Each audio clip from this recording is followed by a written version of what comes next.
दोस्तों नमस्कार। ये है मार्गदर्शन फॉर सिविल सर्विसेज। मैं अनुराग चौधरी। दोस्तों भारतीय राज्य व्यवस्था यानी इंडियन पॉलिटी के महत्वपूर्ण प्रश्नों की श्रृंखला के अंतर्गत आज की वीडियो में प्रस्तुत है इसका चौथा भाग, जिसके अंतर्गत आज हम राज्य के नीति निर्देशक तत्व, मूल कर्तव्य, राष्ट्रपति से संबंधित महत्वपूर्ण अनुच्छेद और प्रावधान, राष्ट्रपति की शक्तियाँ, भारत के राष्ट्रपति उनका क्रम, इनसे संबंधित महत्वपूर्ण प्रश्नों को कवर करेंगे। दोस्तों ये वीडियो विभिन्न प्रतियोगी परीक्षाओं के सामान्य अध्ययन के, संविधान और राज्य व्यवस्था खंड के साथ साथ टीजीटी पीजीटी नागरिक शास्त्र, गवर्नमेंट डिग्री कॉलेज प्रवक्ता, उच्चतर शिक्षा असिस्टेंट प्रोफेसर और नेट जेआरएफ राजनीति विज्ञान के लिए भी बहुत ही उपयोगी तथा महत्वपूर्ण है। तो आइए शुरू करते हैं आज का वीडियो। सभी परीक्षाओं के लिए महत्वपूर्ण भारतीय राज्य व्यवस्था के महत्वपूर्ण प्रश्नों का चौथा भाग। दोस्तों इसमें हम सबसे पहले परीक्षाओं की दृष्टि से कुछ महत्वपूर्ण प्रश्नों को देखेंगे।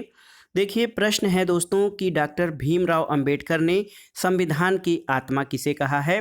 तो वैसे तो सामान्य रूप से संविधान की आत्मा संविधान की प्रस्तावना को कहा जाता है, लेकिन बाबा साहब डॉक्टर भीमराव अंबेडकर ने अनुच्छेद 32 के संवैधानिक उपचारों के अधिकार को संविधान का हृदय और आत्मा कहा है। दोस्तों संपत्ति के अधिकार को मूल अधिकारों की श्रेणी से हटाकर विधिक अधिकार कब बनाया गया? तो 44वें संविधान संशोधन 1978 के द्वारा। अगला प्रश्न है उच्चतम न्यायालय ने संविधान के मूल ढांचा या मूल संरचना, जिसको बुनियादी ढांचा का सिद्धांत कहा जाता है, उसका प्रतिपादन कब किया था? तो केशवानंद भारती बनाम केरल राज्यवाद 1973 के बाद में उच्चतम न्यायालय ने संविधान के मूल संरचना या बुनियादी ढांचे का सिद्धांत प्रतिपादित किया था। अगला प्रश्न है दोस्तों शिक्षा का अधिकार अधिनियम 2009 कब लागू हुआ था? तो 1 अप्रैल 2010 से शिक्षा का अधिकार अधिनियम 2009 लागू हुआ था। अगला प्रश्न है दोस्तों उच्चतम न्यायालय ने सूचना के अधिकार को किस अनुच्छेद में निहित माना है? तो ये है संविधान का अनुच्छेद 19(1)। और अगला प्रश्न है प्रत्यक्ष बंदीकरण अधिनियम के अंतर्गत एक व्यक्ति को बिना मुकदमा चलाए बंदी बनाया जा सकता है कितने महीने के लिए? तो ये अवधि है 3 माह के लिए। प्रश्न है दोस्तों किसी अभियुक्त को स्वयं अपने विरुद्ध गवाह बनने के लिए बाध्य नहीं किया जा सकता, ये प्रावधान कहाँ है? तो संविधान के अनुच्छेद 20 सब सेक्शन 3 में ये प्रावधान है कि किसी अभियुक्त को स्वयं अपने विरुद्ध गवाह बनने के लिए बाध्य नहीं कहा जा सकता। अगला प्रश्न है दोस्तों भारतीय संविधान के अंतर्गत अनुच्छेद 25 में प्रयुक्त जो हिंदू शब्द है इसके अंतर्गत कौन कौन शामिल हैं? तो दोस्तों हिंदू के अंतर्गत बौद्ध, जैन और सिख शामिल हैं।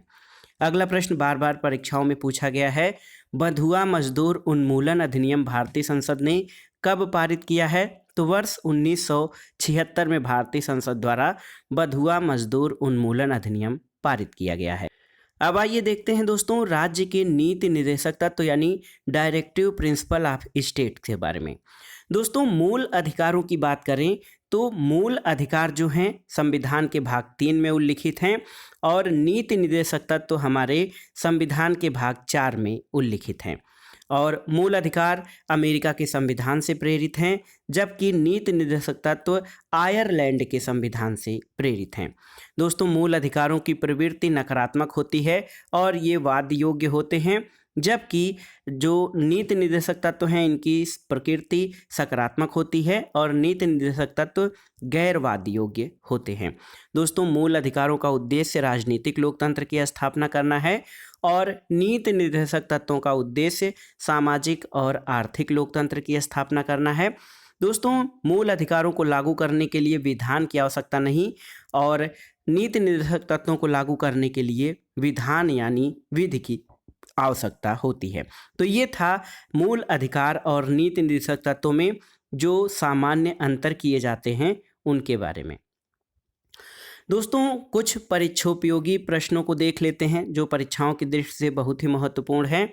इसमें देखिए कल्याणकारी राज्य की संकल्पना का समावेश भारतीय संविधान में कहाँ पर किया गया है? तो प्रस्तावना और नीति निर्देशक तत्वों में। अगला प्रश्न है संसद ने समान पारिश्रमिक अधिनियम पारित किया है 1976 में। अगला प्रश्न है कि पुरुष और स्त्री सभी नागरिकों को समान रूप से आजीविका के साधन प्राप्त करने संबंधी प्रावधान किसमें है? तो ये अनुच्छेद 39A में है। समुदाय और भौतिक साधनों का स्वामित्व और नियंत्रण इस प्रकार बंटा हो जिससे सामूहिक हित का सर्वोत्तम साधन हो, इसके संबंधी प्रावधान कहाँ पे हैं? तो अनुच्छेद 39 बी में।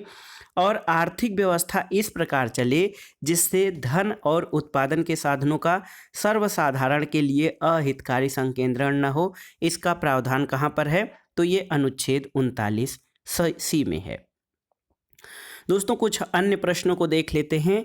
पुरुष और स्त्री दोनों को समान कार्य के लिए समान वेतन के संबंध में जो प्रावधान कहाँ पे है? अनुच्छेद 39 डी में, नीति निर्देशक तत्वों के अंतर्गत। अगला प्रश्न है कि 42वें संविधान संशोधन 1976 द्वारा जोड़े गए मूल कर्तव्यों की संख्या कितनी थी? तो दोस्तों भारतीय संविधान में जो 42वें संविधान संशोधन से मूल कर्तव्य जोड़े गए थे उनकी संख्या 10 थी। 11वां मूल कर्तव्य कब जोड़ा गया है? तो ये 86वें संविधान संशोधन 2002 के द्वारा 11वां मूल कर्तव्य जोड़ा गया है। अगला प्रश्न है स्वर्ण सिंह समिति में अध्यक्ष समेत सदस्यों की कुल संख्या कितनी थी? तो दोस्तों स्वर्ण सिंह समिति में कुल 12 लोग थे अध्यक्ष समेत। अगला प्रश्न है मौलिक कर्तव्यों को प्रभावी बनाने के लिए गठित समिति का नाम क्या है? तो ये JS वर्मा समिति 1999 में गठित की गई थी। और एक महत्वपूर्ण प्रश्न 86वें संविधान संशोधन 2002 के द्वारा क्या जोड़ा गया मूल कर्तव्य है? तो ये मूल कर्तव्य है कि अभिभावक यानी गार्जियंस द्वारा 6 से 14 वर्ष तक के बच्चों को शिक्षा के अवसर प्रदान करना। अब आइए देख लेते हैं दोस्तों मूल कर्तव्य यानी फंडामेंटल ड्यूटीज के बारे में।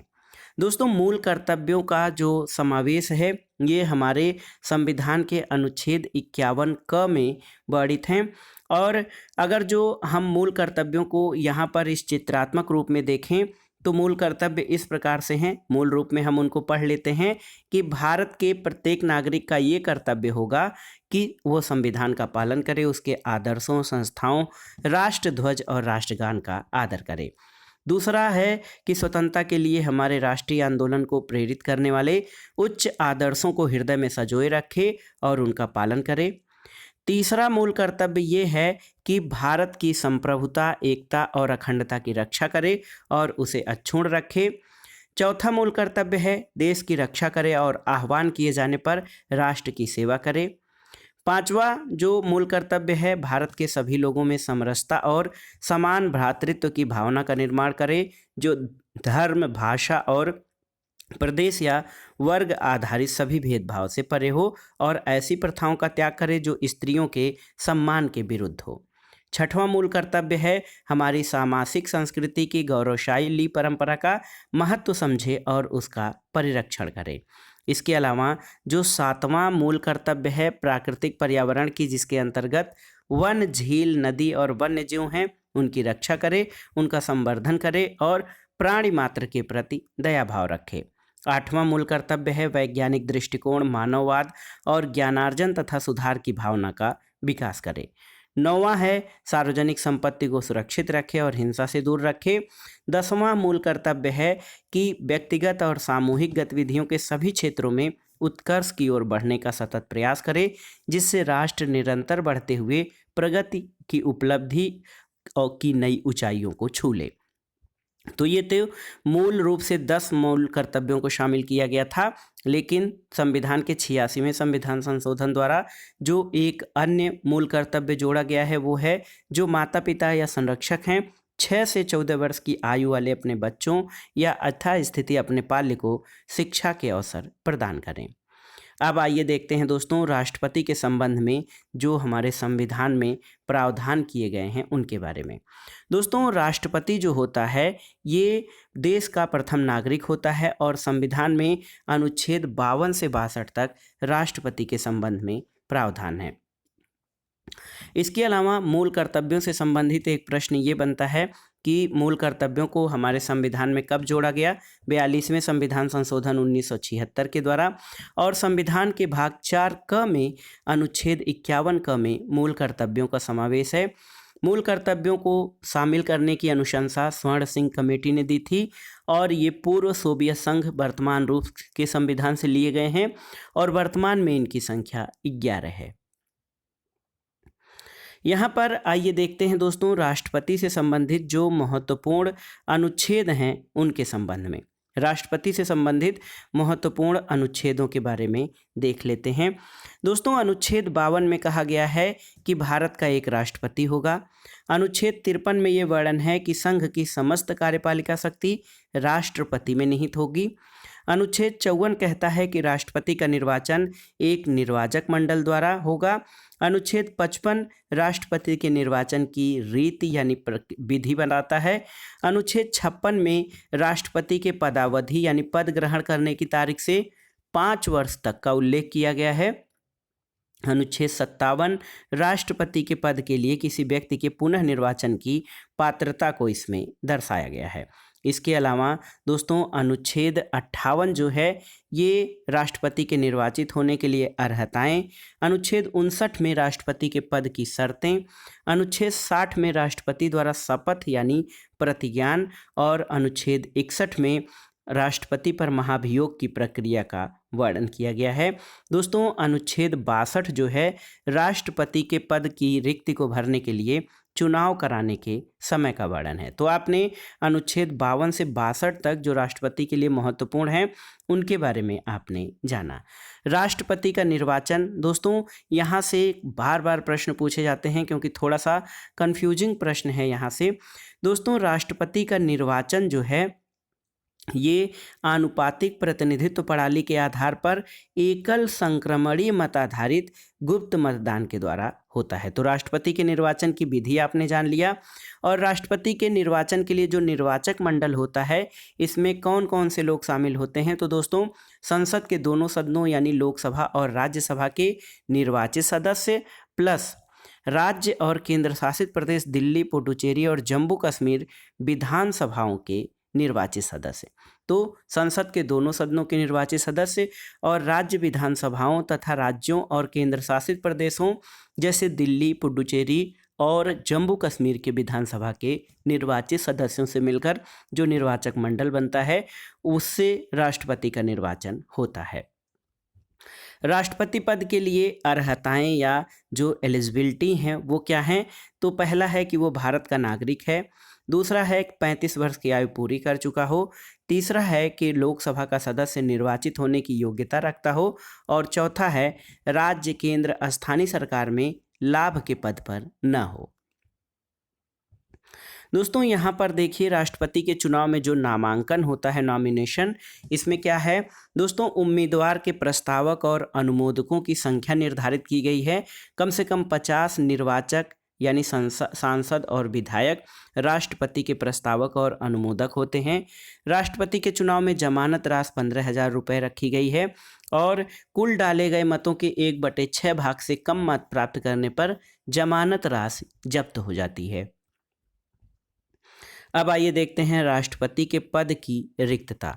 दोस्तों, राष्ट्रपति की पद की रिक्तता किन किन आधारों पर हो सकती है? एक तो उसके त्यागपत्र देने पर, दूसरा महाभियोग की प्रक्रिया द्वारा हटाने पर, तीसरा है उसकी मृत्यु पर और चौथा है उच्चतम न्यायालय द्वारा निर्वाचन अवैध घोषित होने पर राष्ट्रपति का पद रिक्त हो जाता है। दोस्तों, राष्ट्रपति पर महाभियोग प्रस्ताव लाए जाने की जो प्रक्रिया है वो अनुच्छेद 61 में वर्णित है जो कि एक संवैधानिक प्रावधान है। और कारण क्या है? राष्ट्रपति पर महाभियोग का प्रस्ताव लाने का कारण क्या है? राष्ट्रपति द्वारा संविधान का उल्लंघन। तो राष्ट्रपति यदि संविधान का उल्लंघन करता है तो उसके विरुद्ध महाभियोग प्रस्ताव लाया जा सकता है। और नोटिस, दोस्तों प्रस्ताव लाने के कम से कम 14 दिन पूर्व राष्ट्रपति को नोटिस देना होता है। और दोस्तों, जो राष्ट्रपति पर महाभियोग प्रस्ताव है ये संसद के दोनों सदनों द्वारा अलग अलग कुल सदस्य संख्या के कम से कम 2/3 बहुमत से संसद के किसी भी सदन में प्रस्तुत किया जाना चाहिए। और नोटिस पर हस्ताक्षर संबंधित सदस्य के कम से कम 1/4 सदस्यों का नोटिस पर हस्ताक्षर हो। इसके साथ आइए देखते हैं राष्ट्रपति की प्रमुख शक्तियों के बारे में। तो दोस्तों, राष्ट्रपति की कार्यकारी, विधायी, न्यायिक और आकस्मिक शक्तियां हैं। कार्यकारी शक्तियों में देखते हैं संघ की कार्यपालिका शक्ति राष्ट्रपति में निहित होती है, अनुच्छेद 53 में वर्णित है। भारत सरकार के समस्त कार्यपालिका कार्य राष्ट्रपति के नाम से किए जाते हैं, अनुच्छेद 77। राष्ट्रपति द्वारा की गई समस्त नियुक्तियां न्यायाधीशों की नियुक्ति को छोड़कर ये उसकी कार्यकारी शक्तियों में आती हैं। और अनुसूचित क्षेत्र घोषित करना और उनका प्रशासन करना ये राष्ट्रपति की प्रमुख कार्यकारी शक्तियां हैं। विधायी शक्तियों में संसद का सत्र आहूत, सत्रावसान और विघटन जो अनुच्छेद 15 में वर्णित है। संसद में राष्ट्रपति का विशेष अभिभाषण अनुच्छेद 87। संसद के दोनों सदनों की संयुक्त बैठक बुलाना अनुच्छेद 108। विधेयकों पर अनुमति अनुच्छेद 111 और अध्यादेश जारी करना अनुच्छेद 123 ये राष्ट्रपति की विधायी शक्तियां हैं। दोस्तों, राष्ट्रपति के पास जो न्यायिक शक्तियां हैं उनमें उच्चतम न्यायालय और उच्च न्यायालय के न्यायाधीशों की नियुक्ति करने का अधिकार, अनुच्छेद 72 के तहत क्षमादान करने की शक्ति और उच्चतम न्यायालय से सलाह लेने की शक्ति जो कि अनुच्छेद 143 में वर्णित है, ये दोस्तों राष्ट्रपति की न्यायिक शक्तियों में आती है। इसके अलावा आकस्मिक शक्तियों में राष्ट्रीय आपात की घोषणा अनुच्छेद 352, राज्यों में राष्ट्रपति शासन यानी संवैधानिक तंत्र की विफलता अनुच्छेद 356 और वित्तीय आपातकाल की घोषणा अनुच्छेद 360 ये राष्ट्रपति की आकस्मिक शक्तियां हैं। आइए इसके अलावा जो वित्तीय शक्तियां हैं दोस्तों, कोई भी धन विधेयक राष्ट्रपति की पूर्वानुमति से ही संसद में प्रस्तुत किया जाता है। वार्षिक वित्तीय विवरण या बजट पेश करवाना अनुच्छेद 112 के तहत राष्ट्रपति की पूर्वानुमति से ही आकस्मिक निधि से व्यय किया जा सकता है अनुच्छेद 267 के अंतर्गत, और वित्त आयोग के गठन राष्ट्रपति द्वारा किया जाता है अनुच्छेद 280 के अंतर्गत। अन्य शक्तियां राष्ट्रपति की क्या हैं दोस्तों? राष्ट्रपति अंतर्राष्ट्रीय संधि और समझौते सारे राष्ट्रपति के नाम से संपन्न होते हैं। भारतीय सेना का सर्वोच्च कमांडर होता है। अंतर्राष्ट्रीय मंचों और मामलों में भारत का प्रतिनिधि होता है और राजदूतों और उच्चायुक्तों को भेजना और उनका स्वागत करना ये राष्ट्रपति के द्वारा किया जाता है। अब आइए देखते हैं दोस्तों भारत के राष्ट्रपतियों के जो हैं नाम, पद धारण की अवधि और कार्यकाल अनुसार क्रम और व्यक्ति अनुसार क्रम। डॉक्टर राजेंद्र प्रसाद पहले राष्ट्रपति रहे हैं 26 जनवरी 1950 से 13 मई 1962 तक। व्यक्ति के अनुसार ये पहले राष्ट्रपति रहे हैं। दूसरे डॉक्टर सर्वपल्ली राधाकृष्णन 13 मई 1962 से 13 मई 1967, ये व्यक्ति के अनुसार दूसरे राष्ट्रपति। डॉक्टर जाकिर हुसैन तीसरे राष्ट्रपति रहे हैं 13 मई 1967 से 3 मई 1969। वीबी गिरी कार्यवाहक राष्ट्रपति 3 मई 1969 से 20 जुलाई 1969। न्यायमूर्ति मोहम्मद हिदायतुल्लाह कार्यवाहक राष्ट्रपति के रूप में 20 जुलाई 1969 से 24 अगस्त 1969। वीबी गिरी 24 अगस्त 1969 से 24 अगस्त 1974, ये व्यक्ति के क्रम में चौथे राष्ट्रपति रहे। डॉक्टर फखरुद्दीन अली अहमद दोस्तों, ये 24 अगस्त 1974 से 11 फरवरी 1977 तक व्यक्ति के अनुसार पांचवें राष्ट्रपति। बीडी जत्ती कार्यवाहक राष्ट्रपति रहे हैं और नीलम संजीव रेड्डी 25 जुलाई 1977 से 25 जुलाई 1982 ये छठवें क्रम के राष्ट्रपति रहे हैं व्यक्ति के क्रम में। ज्ञानी जैल सिंह 25 जुलाई 1982 से 25 जुलाई 87 सातवें राष्ट्रपति व्यक्ति रहे और आर वेंकट रमण 1987 से 1992 तक रहे हैं और ये व्यक्ति के रूप में 8वें राष्ट्रपति रहे। डॉक्टर शंकर दयाल शर्मा 25 जुलाई 1992 से 25 जुलाई 1997 और व्यक्ति के रूप में ये 9वें राष्ट्रपति रहे। के आर नारायणन 1997 से 2002 10वें राष्ट्रपति। डॉक्टर एपीजे अब्दुल कलाम दोस्तों 11वें राष्ट्रपति 2002 से 2007 तक। श्रीमती प्रतिभा देवी सिंह पाटिल 25 जुलाई 2007 से 25 जुलाई 2012 तक भारत की राष्ट्रपति रही हैं और ये 12वें क्रम की राष्ट्रपति हैं और भारत की पहली महिला राष्ट्रपति रही हैं। प्रणब मुखर्जी, इनका कार्यकाल 25 जुलाई 2012 से 25 जुलाई 2017 तक था और ये व्यक्ति के रूप में 13वें। और श्री राम नाथ कोविंद 25 जुलाई 2017 से अब तक हैं और ये 14वें राष्ट्रपति हैं व्यक्ति के रूप में। अब आइए देखते हैं दोस्तों राष्ट्रपति के क्षमादान की शक्ति। तो दोस्तों राष्ट्रपति के जो क्षमादान की शक्ति है वो 5 प्रकार की है। देखिए, क्षमा मतलब दंड को पूरी तरह समाप्त कर देना यानी दंड से पूर्णतः मुक्त कर देना। लघुकरण यानी दंड के स्वरूप को बदलकर कम कर देना। परिहार दंड की अवधि को कम करना। विराम यानी सजा की विशेष परिस्थितियों को कम करना और प्रविलंबन यानी दंड विशेषकर मृत्युदंड पर अस्थायी रोक लगाना, ये राष्ट्रपति की क्षमादान की शक्तियां हैं और संविधान के अनुच्छेद 72 के अनुसार उसको ये शक्तियां प्राप्त हैं। राष्ट्रपति की वीटो शक्ति क्या है दोस्तों? तो किसी विधेयक पर जो है, किसी आत्यंतिक वीटो पर राष्ट्रपति अपनी राय सुरक्षित रख सकता है और इसके अलावा उसके पास निलंबन वीटो यानी विधेयक को आपत्तियों सहित संसद में पुनर्विचार के लिए भेजना और पॉकेट वीटो यानी जेबी निषेधाधिकार, विधेयक पर कोई निर्णय नहीं करना, ये चीज़ें राष्ट्रपति की वीटो पावर में शामिल हैं। कुछ महत्वपूर्ण प्रश्नों को देख लेते हैं। देखिए, प्रश्न है कि भारत की तीनों सेनाओं का सर्वोच्च कमांडर कौन होता है? तो ये राष्ट्रपति होता है। किसी भौगोलिक क्षेत्र को अनुसूचित क्षेत्र घोषित करने का संवैधानिक अधिकार किसके पास है? राष्ट्रपति के पास। भारत का राष्ट्रपति अपना त्यागपत्र किसे देता है? उपराष्ट्रपति को। दिल्ली और पुडुचेरी विधानसभाओं के निर्वाचित सदस्यों का राष्ट्रपति के निर्वाचन मंडल में शामिल किया गया था कब?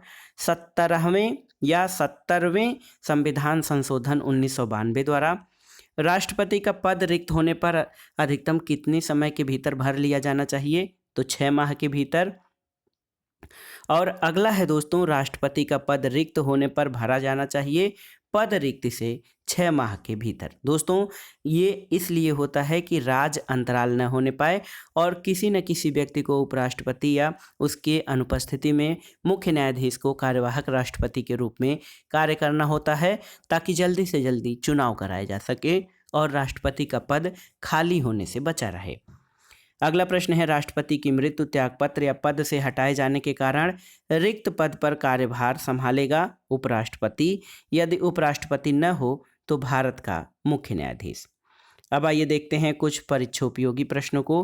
दोस्तों, अब तक राष्ट्रपति का कार्यभार संभालने वाले देश के एकमात्र मुख्य न्यायाधीश कौन है? तो ये हैं न्यायमूर्ति मोहम्मद हिदायतुल्लाह, 20 जुलाई 1969 से 24 अगस्त 1969 तक।